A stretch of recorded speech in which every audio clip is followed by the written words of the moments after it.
करण अभी भी रो रहा है जब वो पीछे मुड़ता है, लेकिन चौंक जाता है जब वह शौर्य को नहीं देखता है, जो करण के कमरे में प्रवेश करता है और अलमारी में फोटो ढूंढ रहा है, लेकिन दराज बंद है। हालांकि करण शौर्य को बुलाता है, इसलिए वह चौंक जाता है और उसका पीछा करना शुरू कर देता है। करण लड़खड़ाने वाला है और इसलिए वह कहता है कि वह शायद अपने कमरे में फोन भूल गया है, इसलिए वापस आ जाएगा। वह सोचता है कि उसे देखना चाहिए कि उसके पिता ने दराज में क्या बंद कर दिया है। वह सैंडी को फोन करता है और उसे जल्दी से कमरे में आने के लिए कहता है।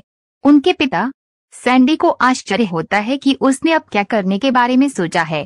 करण डॉक्टर से बात कर रहा है और कह रहा है कि वह ठीक है और ये सिर्फ एक गोली थी, लेकिन राखी उसकी बात सुनती है और चौंक जाती है। करण फिर कॉल खत्म करते हुए अपनी माँ से पूछता है कि वे यहाँ क्या कर रही है। राखी पूछती है कि वो अभी क्या बात कर रहा था, जब करण कहती है कि वे अपने दोस्त के लिए अपॉइंटमेंट लेने की कोशिश कर रहा था। हालांकि राखी इससे सहमत नहीं है। वह कहती है कि उसने कभी झूठ बोलना नहीं सीखा है और इसलिए उसे कोशिश भी नहीं करनी चाहिए। वह कहती है कि उसने ये सब सुना है और इसलिए यदि वे यह सच कह रहा है तो उसे उसकी कसम खानी चाहिए। करीना पीछे से आकर समझाती है कि करण को अपनी माँ को सच बताना चाहिए। करण सुझाव देता है कि वे इसके बारे में बाद में बात कर सकते हैं, क्योंकि आज उसकी सगाई है और उन्हें नीचे जाने की जरूरत है, क्योंकि काव्या उनका इंतजार कर रही है।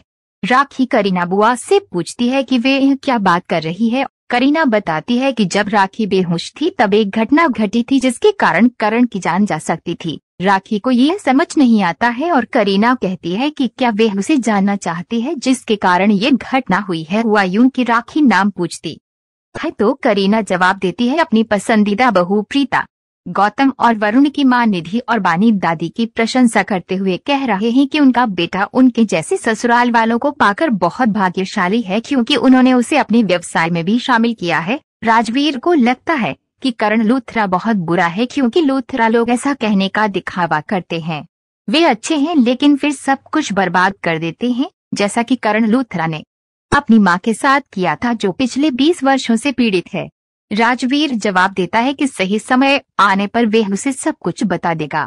पंडित जी उन सभी को समारोह के लिए बुलाते हैं, लेकिन राखी करीना के साथ ये कहते हुए प्रवेश करती है कि वे अपने बेटे के साथ कुछ बात करना चाहती है, इसलिए वह करण के साथ चली जाती है। सैंडी कमरे में प्रवेश करता है जहां वह देखता है कि शौर्य अलमारी खोलने की कोशिश कर रहा है। सैंडी सवाल करता है कि वो अपने पिता के कमरे में क्या कर रहा है, लेकिन शौर्य अलमारी बंद कर देता है और सैंडी से एक चाबी बनाने वाले को लाने के लिए कहता है जो इसे खोल सके। सैंडी सवाल करता है कि क्या उसके पास है। क्रोधित होकर शौर्य कहता है कि उसके पिता ने उससे कुछ छिपाया है जिसे उसे पता लगाना है। सैंडी का कहना है कि ये उसके पिता की निजी बात हो सकती है, तो वह इसे क्यों जानना चाहता है। शौर्य जवाब देता है कि उसे सच्चाई का पता लगाने की जरूरत है। राखी करण को कमरे में जबरदस्ती ले जाती है और पूछती है कि उसने इतना बड़ा सच क्यों छिपाया। करण सवाल करता है कि वे क्या बात कर रही है, जब वे कहती है कि उसने कहा था कि वे अपने दोस्त के लिए बात कर रहा था, लेकिन ये नहीं बताया कि उसे गोली लगी है। और क्या उसने कभी सोचा कि कैसे उसे लगा होगा कि वे पूछ रही है कि क्या वे उससे नफरत करता है। करण कहता है कि वे उसके सामने ठीक खड़ा है। राखी जवाब देती है कि वो अभी ठीक है, लेकिन जब वह सीढ़ियों से गिर गई और अस्पताल में उसका इलाज चल रहा था तब भी उसका इलाज हो रहा था। राखी बताती है कि उन्हें लगा कि उनके परिवार के साथ कुछ बुरा हुआ है और वे बहगन से प्रार्थना करती रही कि कुछ भी गलत न हो। हालांकि वे कैसे समझ सकती थी है कि वे अपने बेटे के लिए प्रार्थना कर रही थी। राखी पूछती है कि करण को क्या हुआ है और उन्होंने सच क्यों नहीं बताया। करण राखी को गले लगाते हुए कहा कि सब कुछ ठीक है और उसे आराम करना चाहिए। राखी करण से कहती है कि वे उसे इतने सालों पहले एक बार खो चुकी है। उन सभी ने बहुत प्रार्थना की जिसके बाद वे उनके जीवन में लौट आया। वह बताती है कि उसने उसे जन्म दिया है और वह है उसका जीवन। वह कहती है कि क्या उसने कभी एक बार भी सोचा कि अगर उसे कुछ हो गया तो वह किसके साथ रहेगी। वह कहती है कि वह अभी भी अपनी कोई जिम्मेदारी नहीं समझता है। करण कहता है कि वो ठीक है और प्रीता भी वहाँ ठीक है, लेकिन राखी जवाब देती है कि वे उस प्रीता का नाम नहीं सुनना चाहती जिसे उसके बेटे की जान लेने का अधिकार नहीं है। करण कहता है कि सब कुछ ठीक है और प्रीता भी ठीक है। राखी सवाल करती है कि प्रीता का नाम लेने की क्या जरूरत है, क्योंकि वह उसका नाम नहीं सुनना चाहती। करण पूछता है कि वे यह प्रीता के बारे में क्या कह रही है। राखी जवाब देती है कि उसे प्रीता की परवाह है, लेकिन हर बार जब वे उसके सामने आती है तो वह किसी मुसीबत में पड़ जाता है। राखी पूछती है कि प्रीता को बचाने के लिए उसे अपनी जान जोखिम में डालने का अधिकार किसने दिया। पूछती है कि क्या उसे या इस परिवार को उससे कोई फर्क नहीं पड़ता, लेकिन करण जवाब देता है कि प्रीता को इससे कोई फर्क नहीं पड़ता, इसमें कोई समस्या है। लेकिन राखी समझाती है कि उसे पति पत्नी के निजी मामलों में हस्तक्षेप नहीं करना चाहिए। वह प्रीता को देखकर खुश हो गई, लेकिन किन शर्तों पर, और वे अपने बेटे की जान को नुकसान नहीं पहुंचा सकती। राखी निधि से करण को चेतावनी देने के लिए कहती है कि उसे इस घर में कभी भी प्रीता का नाम नहीं लेना चाहिए। करण प्रीता का बचाव करने की कोशिश करता है और कहता है कि राखी की इसमें कोई गलती नहीं है। राखी पूछती है कि करण को कब समझ आएगा कि जब भी प्रीता उसकी जिंदगी में आती है तो वह खतरे में पड़ जाता है। राखी का कहना है कि वह उस एक लड़की के लिए परिवार के सभी लोगों को छोड़ना चाहता है। वह उसे ये कहते हुए अपनी ओर देखने के लिए मजबूर करती है कि उसके जीवन में उसका कोई मतलब नहीं है। राखी कहती है कि ये माँ कभी भी किसी अन्य दर्द को सहन नहीं कर सकती है। उसे प्रीता के बारे में बात करना बंद कर देना चाहिए क्योंकि उसके पास ताकत नहीं है। राखी कहती है कि करीना दी हमेशा कहती रहती है कि प्रीता उन सभी के लिए अच्छी या बुरी नहीं है। जब भी वह लड़की उनकी जिंदगी में आई तो कुछ न कुछ परेशानी लेकर ही आई। हालांकि उसने मन से ये नहीं सोचा था, लेकिन क्या अब जो उसके सामने है उसे देखने से इनकार कर देना चाहिए।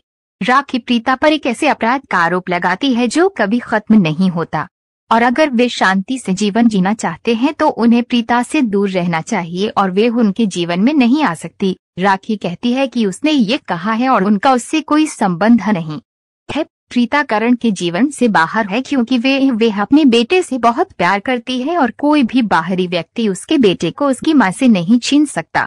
राखी का कहना है कि ये उनका निर्णय है जो अंतिम है। राखी बताती है कि उसकी बेटी के नीचे सगाई हो रही है जहां उसे आना चाहिए। राखी चली जाती है जबकि करण का दिल टूट जाता है। करीना निधि को उसके साथ आने के लिए कहती है और वे चले जाते हैं। पालकी घूम रही थी तभी उसने देखा कि राजवीर बहुत तनाव में है। वह करण लूथरा द्वारा की गई घोषणा के बारे में सोच रहा है। पालकी राजवीर से पूछती है कि क्या वे ठीक है। वह पूछती है कि क्या वे उससे कुछ कहना चाहता है क्योंकि उसे अच्छा लगेगा। राजवीर उत्तर देता है कि ऐसा कुछ नहीं है, लेकिन वह उसे पूरी सच्चाई नहीं बता सकता। पालकी पूछती है कि क्या वह उसे अपनी जीती हुई भी मानता है क्योंकि यह बहुत गलत है, और वह जानना चाहती है कि वह क्या सोच रहा है, लेकिन वो कहती है कि वे तब तक बात नहीं करेंगे। उसे सच का खुलासा करने का मन करता है। पालकी चली जाती है जब राजवीर उसका पीछा करने की कोशिश करता है, लेकिन शनाया उसे ये कहकर रोक देती है कि वे उसके साथ लूथरा के बारे में बात करना चाहती है। राखी रोते हुए सोफे पर बैठ जाती है। करीना उससे शांत होने का अनुरोध करती है, लेकिन राखी कहती है कि वे वही थी जो बानी दादी के लिए एक चिकित्सक के रूप में प्रीता को इस घर में लाई थी, लेकिन उसने प्रीता को इस घर में एक बेटी के रूप में रखा और उसे अपने घर में जगह दी। लेकिन उसे नहीं पता था कि प्रीता ऐसी हो जाएगी। क्यों इस घर में जो कुछ भी गलत हुआ वह प्रीता के कारण ही हुआ है। वह जब भी इस घर में आई है हमेशा दर्द लेकर आई है, और वह पृथ्वी को भी लाने वाली थी। वह भी उनके साथ बहुत बुरा किया, यहाँ तक कि उसने ऋषभ की शादी शर्लिन से भी करवा दी। राखी बताती है कि वे कभी भी कुछ भी समझ नहीं पाए क्योंकि प्रीता ने कैसे योजना बनाई